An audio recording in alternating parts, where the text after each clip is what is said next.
평생을 살아오면서 인간관계에 대해 많은 경험을 하셨을 텐데요. 오늘은 여러분께 특별한 이야기를 나누고 싶습니다. 제 오랜 지인 김 선생님 이야기를 먼저 들려드릴게요. 70세가 넘으신 김 선생님은 평생 교직에 몸담으셨는데요. 은퇴하신 지금도 많은 제자들과 동료들이 찾아오고 연락을 드리는 분이십니다. 특이한 점은 김 선생님께서 누구에게나 다 친절하게 대하시거나 모든 사람과 가깝게 지내려고 애쓰지 않으신다는 거예요. 오히려 약간은 무심하게 대하시는 편인데 신기하게도 주변 사람들이 선생님을 더 존중하고 함부로 대하지 않더라고요. 얼마 전 저도 비슷한 사연을 전해 들었답니다. 저는 늘 주변 사람들에게 친절하게 대하고 도움을 주려고 노력했어요. 가족, 친구, 이웃들 모두에게요. 하지만 나이 들면서 깨달았습니다. 오히려 제가 너무 베풀다 보니 사람들이 저를 당연하게 여기고 무시하는 경우가 많더라고요.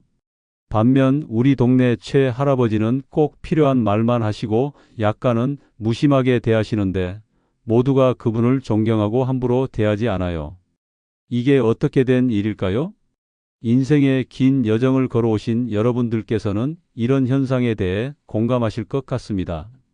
오늘은 이런 역설적인 현상, 무심한 사람들이 오히려 더 존중받는 이유에 대해 함께 알아보려고 합니다. 이 이야기가 여러분의 인간관계에 새로운 시각을 드릴 수 있다면 지금 좋아요와 구독 버튼 눌러주시고 함께 알아보시죠.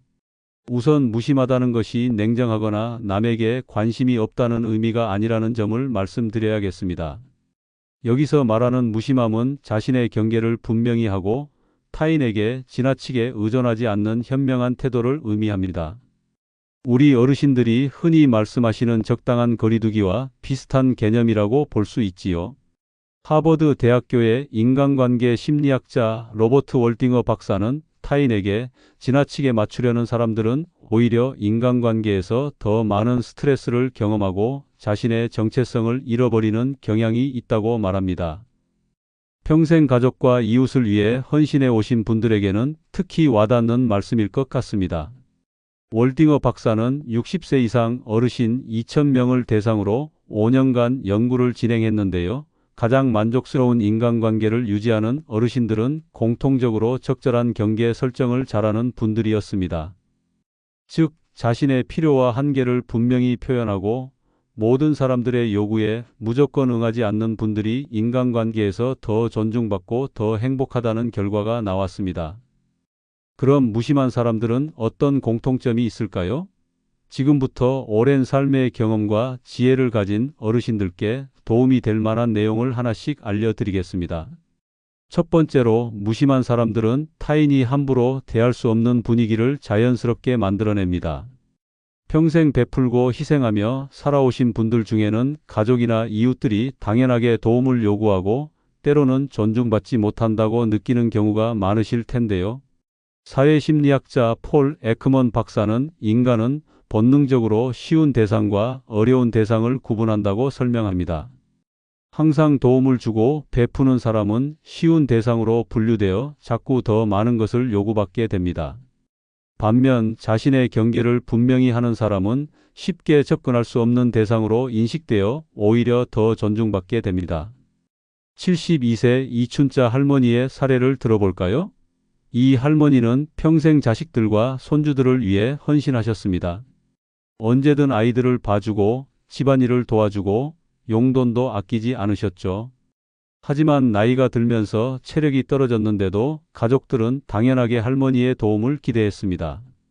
그러다 할머니께서 건강 문제로 병원에 입원하셨을 때 문제가 발생했습니다. 가족들이 그동안 너무 의존해 왔기 때문에 갑자기 할머니의 도움 없이는 일상생활이 어려워진 것이죠. 병원에서 상담사의 조언을 들은 이 할머니는 퇴원 후 조금씩 변화를 주기 시작했습니다. 오늘은 할머니가 좀 쉬어야 해. 이번 주말엔 다른 약속이 있어서 손주를 볼 수 없어와 같은 말들을 자연스럽게 하기 시작했죠. 처음에는 가족들이 당황했지만 시간이 지나면서 오히려 할머니의 시간과 노력을 더 존중하게 되었고 정말 필요할 때만 도움을 요청하게 되었습니다. 두 번째로, 무심한 사람들은 타인에게 기대를 많이 하지 않습니다. 인간관계에서 기대가 클수록 실망도 큰 법이지요. 심리학자 줄리아 프리먼 박사는 기대는 불안의 뿌리라고 말했습니다. 자녀나 손주, 친구들에게 기대를 많이 할수록 불안감이 커지고 관계에서 상처받을 가능성도 높아집니다. 프리먼 박사는 특히 노년기에 자녀들에게 거는 기대가 양쪽 모두에게 스트레스 요인이 될 수 있다고 지적합니다. 자녀들이 자주 방문해 주길, 손주들이 공경하는 마음을 보여주길, 명절에 꼭 함께 시간을 보내주길 바라는 마음은 자연스럽습니다. 하지만 이런 기대가 충족되지 않을 때마다 큰 상처와 서운함을 느끼게 됩니다. 75세 박 할아버지의 사례를 보면 그는 매주 주말 자녀들이 방문해 주길 기대했습니다. 하지만 바쁜 현대 사회에서 자녀들은 그렇게 자주 방문하기 어려웠고 박 할아버지는 매번 큰 실망을 느꼈습니다. 심리 상담을 통해 그는 자녀들에 대한 기대를 조정하는 법을 배웠습니다. 그들도 자신의 삶이 있다는 것을 인정하고 방문 횟수보다 만날 때의 질에 집중하기 시작했죠. 그 결과 오히려 자녀들과의 관계가 개선되었고 만남의 시간이 더 소중하고 의미 있게 변했습니다. 박 할아버지는 이렇게 말씀하셨습니다. 내가 자식들에게 기대를 많이 하면 할수록 만날 때마다 뭔가 부족하다고 느꼈어요. 하지만 기대를 내려놓으니 오히려 작은 것에도 더 감사하게 되었고 만남 자체를 즐길 수 있게 되었습니다. 이제는 자식들이 오면 즐겁고 안 오면 내 시간을 즐기면 됩니다. 세 번째로, 무심한 사람들은 타인을 만족시키기 위해 과도하게 애쓰지 않습니다. 특히 나이가 드신 분들 중에는 주변 사람들, 특히 가족들을 기쁘게 해주기 위해 본인의 필요와 원하는 바를 희생하는 경우가 많습니다. 매사추세츠 종합병원의 노인 심리 전문의 스티븐 헤이스 박사는 타인, 특히 가족의 기대에 맞추려는 과도한 노력은 노년기 우울증의 주요 원인 중 하나라고 지적합니다. 그의 연구에 따르면 60세 이상 노인들 중 자신의 필요보다 가족의 요구를 우선시하는 경향이 강한 사람들은 그렇지 않은 사람들에 비해 우울증 발생률이 3배 높다고 합니다. 68세 김영숙 할머니의 사례를 들어볼까요? 그녀는 평생 가족을 위해 살았고 은퇴 후에도 자녀들의 집안일과 육아를 도우며 본인의 취미나 친구 모임을 포기해 왔습니다. 어느 날 갑자기 몸이 아파 병원에 실려갔는데 의사는 그녀에게 스트레스성 질환이라고 진단했습니다. 회복 후 김 할머니는 용기를 내어 자녀들에게 이제는 할머니도 내 시간이 필요해라고 말했습니다.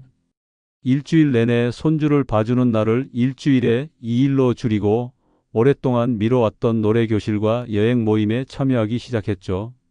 처음에 자녀들은 당황했지만 어머니의 건강과 행복이 중요하다는 것을 이해하게 되었고 오히려 더 감사한 마음으로 도움을 요청하게 되었습니다. 김 할머니는 이렇게 말합니다. 내가 나를 위한 시간을 가지기 시작하니 오히려 가족들이 나를 더 소중하게 대해주더라고요. 이제 손주를 볼 때도 더 행복하고 에너지가 넘칩니다. 내가 행복해야 가족도 행복하다는 걸 이제야 깨달았어요. 네 번째로, 무심한 사람들은 독특하게도 더 많은 존중을 받습니다. 심리학자 브레네 브라운은 경계를 분명히 하는 사람들이 오히려 더 깊은 관계를 형성한다고 말합니다. 특히 어르신들의 경우 자신의 경험과 지혜를 바탕으로 한 명확한 원칙과 경계가 있을 때 주변 사람들로부터 더 많은 존경을 받게 됩니다. 브라운 박사의 노인 대상 연구에 따르면 자신의 의견과 필요를 분명히 표현하는 노인들이 가족 내에서 더 큰 영향력을 가지고 더 많은 존중을 받는 것으로 나타났습니다. 반면 항상 타협하고 맞춰주기만 하는 노인들은 점차 의사결정 과정에서 배제되는 경향이 있었습니다. 76세 이 할아버지의 사례는 이런 현상을 잘 보여줍니다. 그는 자녀 가족과 함께 살면서도 자신만의 규칙을 분명히 했습니다. 예를 들어 오후 2시부터 4시까지는 그의 독서 시간으로 정해두고 방해받지 않았고 손주들이 그의 물건을 만질 때는 반드시 허락을 구하도록 했습니다. 처음에는 고집스럽다고 여겨졌지만 시간이 지나면서 온 가족이 할아버지의 경계를 존중하게 되었고 다른 집안 문제에서도 그의 의견을 중요하게 듣게 되었습니다.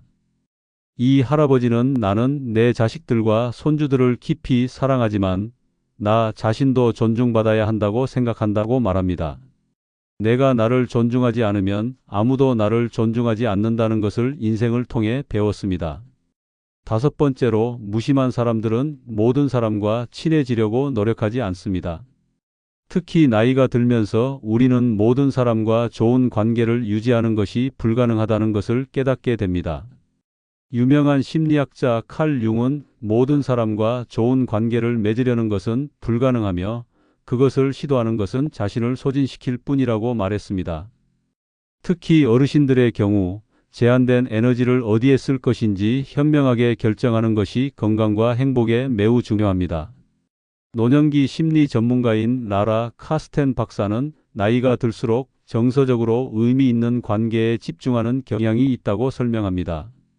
이를 사회정서적 선택성 이론이라고 부르는데, 남은 시간이 제한적이라고 느낄수록 사람들은 피상적인 관계보다 깊고 의미 있는 관계에 우선순위를 둔다는 이론입니다. 82세 박정희 할머니의 경험은 이 이론을 잘 보여줍니다. 그녀는 젊었을 때 넓은 인맥을 자랑스러워했지만 나이가 들면서 진정으로 자신을 이해하고 지지해주는 몇몇 친구들과의 관계에만 집중하기 시작했습니다. 이제는 시간이 너무 소중해요. 그래서 정말 마음이 통하는 몇몇 사람들과만 깊은 관계를 유지합니다. 모든 모임에 참석하려고 애쓰지 않고 정말 의미 있는 만남에만 에너지를 쏟지요. 여섯 번째로, 무심한 사람들은 나를 싫어하는 사람에게 다가가려 애쓰지 않습니다. 심리학에서는 이를 선택적 투자라고 부릅니다. 특히 나이가 들수록 이런 태도가 정신 건강에 중요해집니다. 노년기 심리학자 로라 카플러는 나이가 들수록 자신을 인정해주지 않는 관계에 매달리는 것은 심각한 스트레스 요인이 될 수 있다고 경고합니다. 그녀의 연구에 따르면 65세 이상 노인들 중 부정적인 관계를 정리하고 긍정적인 관계에 집중한 사람들이 더 높은 삶의 만족도와 더 나은 건강 상태를 보였다고 합니다. 사회심리학자 제니퍼 코엔 박사는 나를 좋아하지 않는 사람에게 인정받으려는 노력은 자존감을 갉아먹는 가장 빠른 방법이라고 말합니다. 이는 나이에 상관없이 적용되는 원칙이지만 특히 인생의 경험이 풍부한 어르신들에게 더욱 중요한 지혜입니다. 70세 최 할아버지는 아파트 주민회의에서 자신의 의견에 반대하는 이웃과 계속해서 갈등을 겪었습니다. 처음에는 그 이웃을 설득하려고 많은 노력을 기울였지만 상황은 나아지지 않았고 오히려 스트레스만 쌓였습니다. 결국 최 할아버지는 그 이웃과의 관계 개선을 포기하고 대신 자신을 지지하는 다른 이웃들과의 관계에 집중했습니다. 그 결과 스트레스가 줄어들고 주민회의에서도 더 효과적으로 자신의 의견을 전달할 수 있게 되었습니다. 최 할아버지는 이렇게 말합니다. 젊었을 때는 모든 사람들과 사이좋게 지내야 한다고 생각했어요. 하지만 이제 깨달았습니다. 서로 맞지 않는 사람이 있고 그건 누구의 잘못도 아닙니다. 내 에너지를 나와 맞는 사람들에게 집중하는 것이 훨씬 현명한 선택입니다. 일곱 번째로, 무심한 사람들은 인간관계를 냉정하게 바라볼 줄 압니다. 특히 노년기에는 매몰 비용의 오류에 빠지지 않는 지혜가 필요합니다. 이는 이미 투자한 시간과 노력이 아까워서 해로운 관계도 계속 유지하려는 심리를 말합니다. 노년기 전문 심리학자 수잔 뉴먼은 특히 오랜 관계일수록 우리는 40년 지기인데라는 생각 때문에 건강하지 않은 관계를 계속 유지하려는 경향이 있다고 설명합니다. 하지만 그녀는 관계의 길이보다 질이 더 중요하다고 강조합니다.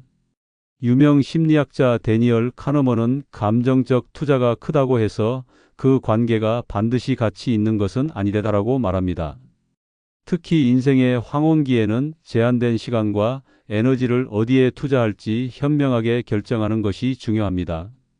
73세 이영희 할머니는 40년 넘게 알고 지낸 친구와의 관계가 점점 톡성으로 변해가는 것을 느꼈습니다.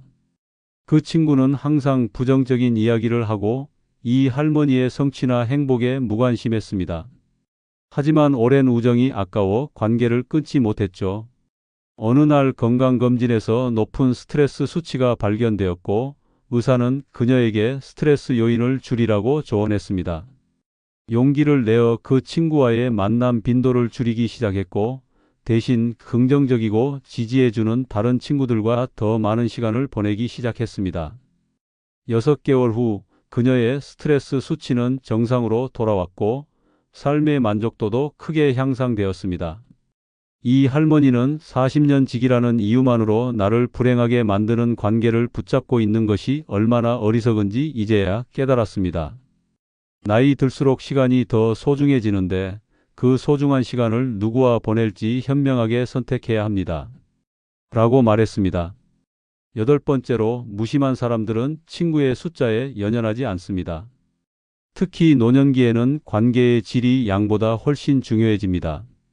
영국 옥스퍼드 대학의 인류학자 로빈 덤바 교수의 연구에 따르면 인간이 실질적으로 유지할 수 있는 의미 있는 관계의 수는 약 150명 정도라고 합니다. 그 중에서도 정말 가깝게 지낼 수 있는 사람은 약 5명 정도에 불과하죠. 덤바 교수는 특히 노년기에는 이 숫자가 더 줄어드는 경향이 있다고 말합니다. 이는 문제가 아니라 오히려 자연스러운 선택의 과정입니다. 나이가 들수록 사람들은 더 의미 있고 깊은 관계에 집중하게 되고 피상적인 관계는 자연스럽게 줄어들게 됩니다. 77세 박 할아버지는 이런 경험을 공유했습니다. 젊었을 때는 명함을 주고받는 사람이 몇백 명이었어요. 그게 자랑스러웠죠. 하지만 이제 진정한 친구는 5손가락으로 꼽을 수 있습니다. 그들은 내가 아플 때 병원에 데려다 주고 힘들 때 진심으로 위로해 주는 사람들이에요. 지금은 오히려 그 소수의 깊은 관계가 훨씬 더 소중하게 느껴집니다. 미국의 한 연구에서는 65세 이상 노인들에게 위급 상황에서 밤 3시에 전화해서 도움을 청할 수 있는 사람이 몇 명인가? 라는 질문을 했습니다.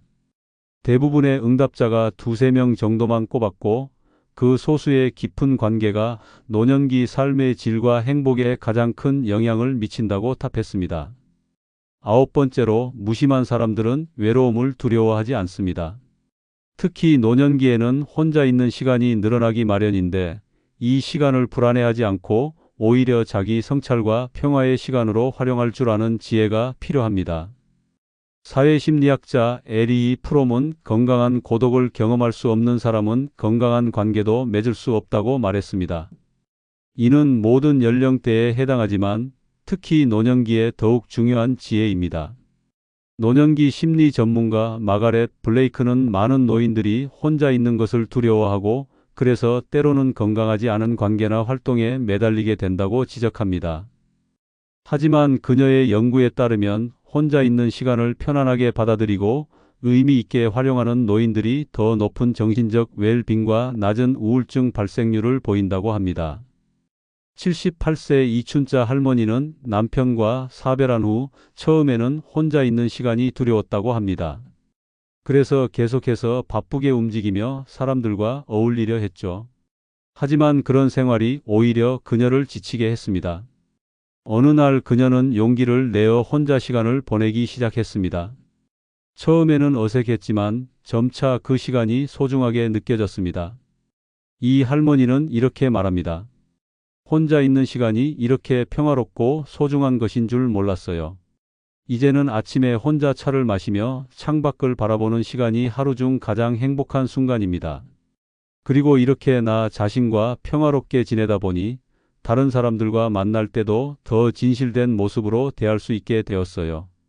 전문가들은 이런 건강한 고독을 노년기의 중요한 발달 과제로 보고 있습니다. 자신과 편안하게 있을 수 있는 능력은 자아 통합감을 높이고 인생을 정리하는 데 도움이 된다는 것이지요. 마지막으로, 무심한 사람들은 필요할 때 싫은 소리도 할 줄 압니다. 경계가 침해되었을 때 명확하게 의사를 표현하는 것은 건강한 관계의 핵심이에요. 특히 나이가 들수록 이런 태도가 더욱 중요해집니다. 신경심리학자 캐롤라인 리프는 불편한 감정을 억누르는 것은 장기적으로 더 큰 갈등을 불러올 뿐만 아니라 신체적 건강에도 해롭다고 경고합니다. 그녀의 연구에 따르면 감정을 억누르는 습관이 있는 노인들은 그렇지 않은 노인들에 비해 고혈압, 심장질환 발생률이 더 높다고 합니다. 특히 우리 어르신 세대는 참는 것이 미덕이라는 가르침을 받고 자라셨을 텐데요. 때로는 적절하게 자신의 불편함을 표현하는 것이 관계에도 건강에도 더 좋을 수 있습니다. 81세 김 할아버지의 사례를 들어볼까요? 그는 아들 가족과 함께 살면서 손주들이 TV 소리를 크게 틀어놓는 것이 불편했지만 오랫동안 참았습니다. 결국 심각한 이명 증상이 발생하고 나서야 그는 가족들에게 이 문제를 이야기했습니다. 놀랍게도 가족들은 전혀 문제라고 생각하지 않았고 즉시 볼륨을 낮추고 할아버지가 낮잠을 주무실 때는 헤드폰을 사용하기로 했습니다. 김 할아버지는 내가 불편함을 말하는 것이 가족들에게 부담을 줄까봐 걱정했는데 오히려 더 일찍 말했어야 했다는 생각이 들었다고 해상합니다. 의사소통 전문가 마샬 로젠버그 박사는 특히 어르신들을 위한 나 전달법을 권장합니다. 요즘 젊은 사람들은 과 같은 비난하는 말투 대신 나는 TV 소리가 크면 귀가 아파요와 같이 자신의 감정과 필요를 직접적으로 표현하는 방식이죠. 이렇게 하면 상대방의 방어적인 반응을 줄이고 문제 해결에 더 효과적이라고 합니다. 지금까지 무심한 사람들의 특징과 그들이 더 건강한 인간관계를 맺는 이유에 대해 알아봤습니다. 이런 특징이 어쩌면 차갑게 느껴질 수도 있지만 실제로는 자신과 타인 모두를 존중하는 지혜로운 태도에서 비롯된 것임을 알 수 있었습니다. 이제 이런 특성들을 일상생활에서 어떻게 적용할 수 있는지 몇 가지 실천 방법을 알려드릴게요. 특히 오랜 세월 타인을 위해 희생하고 봉사해 오신 어르신들께 도움이 될 만한 방법들입니다. 첫째, 건강한 경계 세우기를 연습해 보세요. 시작은 작은 것부터입니다. 오늘은 좀 쉬고 싶어요. 그 일은 내가 하기 어려워요와 같은 간단한 표현부터 시작해 보세요. 처음에는 어색하고 죄책감이 들 수 있지만 이것은 여러분의 권리입니다. 둘째, 기대치 조정하기를 실천해 보세요. 특히 자녀나 손주들에게 거는 기대를 현실적으로 조정해 보세요. 그들의 상황과 여건을 이해하고 만날 때의 질에 집중하는 것이 더 행복한 관계를 만들 수 있습니다. 셋째, 나를 위한 시간 만들기를 실천해 보세요. 평생 타인을 위해 살아오셨다면 이제는 자신을 위한 시간을 가질 자격이 있습니다.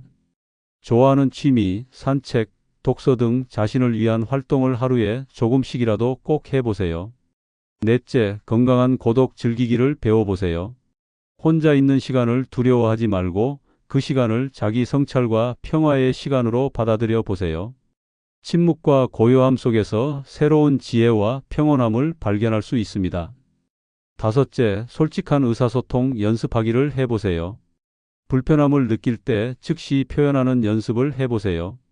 나는 할 때 불편함을 느낀다와 같은 나 메시지를 사용하면 상대방을 비난하지 않으면서도 자신의 감정을 전달할 수 있습니다.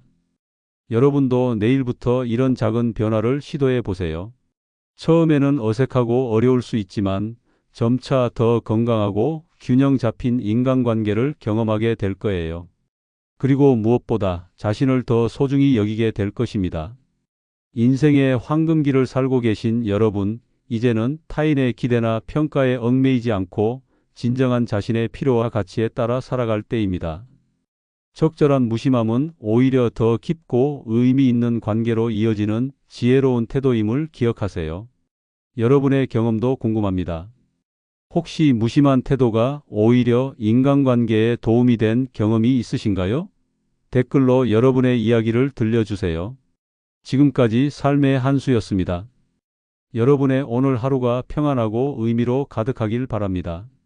이 영상이 도움이 되셨다면 좋아요와 구독, 그리고 알림 설정 부탁드립니다. 여러분의 응원이 더 좋은 콘텐츠를 만드는 원동력이 됩니다. 감사합니다.